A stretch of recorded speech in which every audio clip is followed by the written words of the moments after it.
Hello there. Thank you so much for joining us. This is News Channel Nebraska. My name is Eric McKay. Let's take a look at our top headlines today. Beginning in the national scene, Capitol Police removed at least 25 protesters from the House Energy and Commerce Committee hearing on Tuesday. House Republicans have a controversial proposal to slash spending on Medicaid, expected to help cut millions of dollars to help finance President Trump's sweeping tax and spending cuts. Sherelle Hubbard has more on the plan and the protest.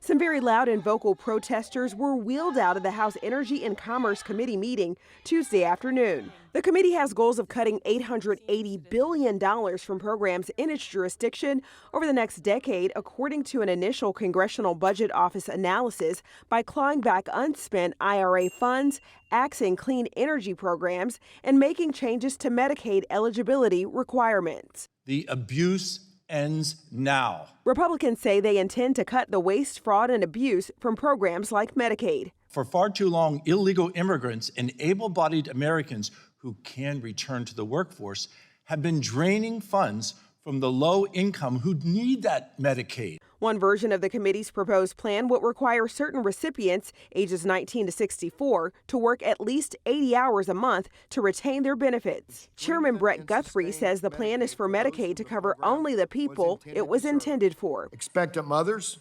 children, people with disabilities, and the elderly. Some Democratic representatives held up Medicaid Matters signs during the meeting, Democrats critical of the proposed cuts. For months, the Republicans claimed that their tax plan wouldn't touch Medicaid. Now we know that's a bold-faced lie. Republican Speaker of the House Mike Johnson acknowledges that compromises are the way forward. No one's going to get 100% of what we want. I'm Sherelle Hubbard reporting. When the next severe weather event happens, don't get caught in the dark. Power your kitchen, HVAC, and communication systems with a Jackery solar-capable generator. Just click on our YouTube affiliate shopping tab and you're on your way. Closer to home, Nebraska lawmakers are watering down the voter-approved paid sick leave law. LB 415 advanced past the second round of debate Tuesday. Senator Bo Ballard's bill removes the blanket sick leave requirements approved by voters in November, exempting employees younger than 16, as well as businesses with 10 or fewer employees.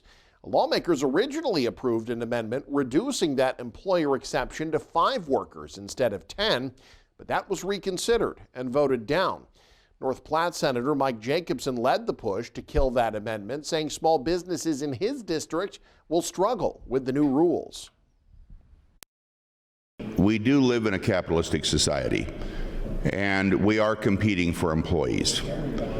But there are smaller businesses out there, and I can name many of them in the villages in my district, that frankly, they're being strapped. They can't continue to employ people if we're going to raise the minimum wage, have paid sick leave. Worker advocates, union leaders, and some state senators have spoken out against the changes as attempts to undermine the will of Nebraska voters. I came across a constituent who gave me an absolute earful about what we were going to be doing here this morning. And it's the same old thing I've heard time and time again from my constituents. Do you now not think we know what we voted for? Voters approved the paid sick leave measure by an almost 3-to-1 margin and garnered majority support in every legislative district. It's set to go into effect this October. A Southeast Nebraska City Council narrowly passing a measure to impose penalties for violating water conservation orders. That after a heated meeting on the issue of filling the city's swimming pool. Dan Swanson has more. Auburn Mayor Chris Erickson told an overflowing crowd at the Auburn City Council meeting Monday that he has heard enough in opposition to the city plan to fill the swimming pool this year despite a city-declared water emergency. I truly understand your position. Okay? So is my time being stopped? Because I want to make sure I said we are not going to talk about the pool anymore. You don't want to talk about the pool because that's why everyone is here. So can I just utilize my time? You are the only one in this room shutting people down. Because you are the only one in this room who don't care about that 325,000 gallons of water. The mayor said discussion should be limited to the motion at hand, which was an ordinance to establish a $150 fine for people who violate water conservation orders during a Stage 3 water emergency. At one point in the exchange between Mullins and Mayor Erickson, the mayor asked Sheriff Brent Lotman to intervene, and City Councilman Tom Clark moved for adjournment to settle the meeting down. Make a move for adjournment to meet the call of the mayor. There's a motion for adjournment. Is there a second? I second.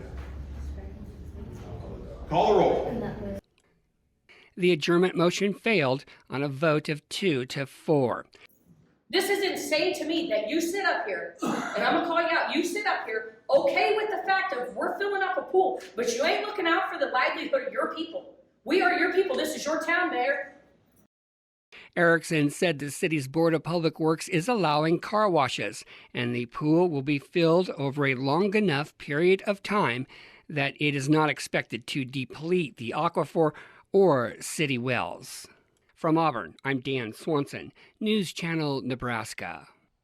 A central Nebraska man headed to prison for possession of child pornography. 23-year-old Evan Burkhart was sentenced to a total of 8 to 15 years in prison in Merrick County.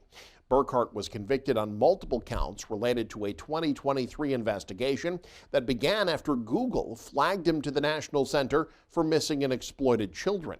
Investigators say they seized Burkhart's phone and located more than 700 files depicting sexual acts involving children as young as toddlers. Election news from Tuesday. In a historic upset, Omaha's incumbent mayor leaving office at the end of the month. Three-term Mayor Gene Stothert conceded to Douglas County Treasurer John Ewing, who now becomes the first ever black mayor of Nebraska's largest city. Stothert was seeking an unprecedented fourth term, while Ewing spent 25 years with Omaha Police before becoming county treasurer. He reflected on the historic moment in his victory speech Tuesday night.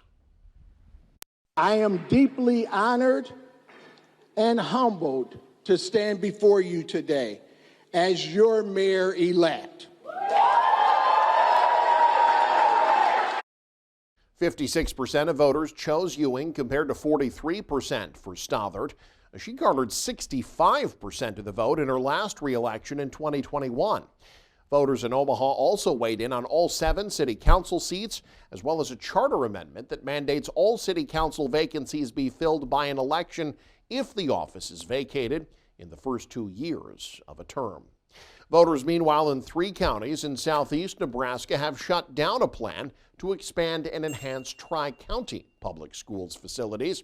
The proposal was for a project that would cost north of $28 million, increasing capacity, expanding parking, and improving arts and athletic facilities, among others. For the school system in DeWitt, but located on the border of Jefferson, Gage, and Saline counties. Citizens of those 3 counties participated in the mail-in only election over the last month. Officials in Jefferson County processed the results Tuesday night. The unofficial results showed just under 1,000 ballots returned, a turnout of a little more than 60%. In that turnout, about 52% of the voters were against the bond, with 48% in favor. The final margin, just 36 votes. New research shows most Nebraskans want to know if they may have to one day deal with Alzheimer's. The latest Alzheimer's Facts and Figures report shows 4 out of 5 Americans want to know if they face a future with Alzheimer's disease before symptoms arise. At least 35,000 Nebraskans are living with this form of dementia and want to know what treatment options are available to slow its progress. The Nebraska chapter of the American Alzheimer's Association says it's much easier to determine whether someone could develop the disease thanks to a simple blood test. So they're willing to take that test. Medications are more accessible to them now than they were in the past, so it allows them time to prevent the ongoing impacts of a disease process. Magner says the impact of Alzheimer's disease doesn't stop with the patient. She explains it has a trickle-down effect on Nebraska's unpaid caregivers, usually family members. So of our 41,000 reported caregivers in the state of Nebraska, 57.6% are also managing their own chronic health conditions. So it's really important to be thinking about not just that person living with dementia, but also the people who are providing their care. Research shows 3 in 5 Americans say they would be willing to take a medication to slow the progression of Alzheimer's, even if it came with a risk. The chances of developing Alzheimer's disease are higher if a parent has it. Have you been getting those scam texts claiming you have unpaid road tolls to pay? Well, Google is rolling out a solution to try to combat them. Tuesday, Google Messages began to update the scam text detection technology that's on most Android phones. The improved scam detection will be available to spot hoaxes like the common unpaid toll text. The update also enables Google's messaging app to spot potential fraud texts related to crypto, technical support, and gift cards. The Federal Trade Commission says consumers lost $470 million to text scams last year.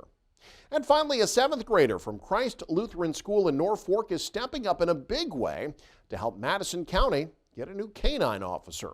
With the goal of raising $45,000, Kyler Walnofer organized a Donate While You Dine event at Culver's. Walnofer said it's all in an effort to better the community.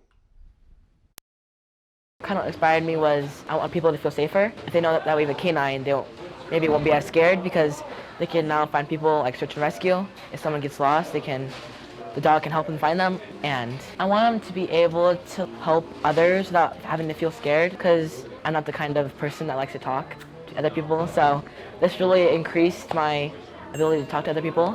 I'm not as shy anymore. Culver's donated a portion of their sales Tuesday evening to the cost of bringing a K9 unit to the Madison County Sheriff's Office. This wasn't his first fundraising event. Walnofer already raised $2,200 from a recent lemonade stand. And you can stay up to date with the very latest by following us online. Head to newschannelnebraska.com, click on the News tab there. You can also follow us on X, like us on Facebook and Instagram as well. Thanks for joining us. Have a great day. This is News Channel Nebraska.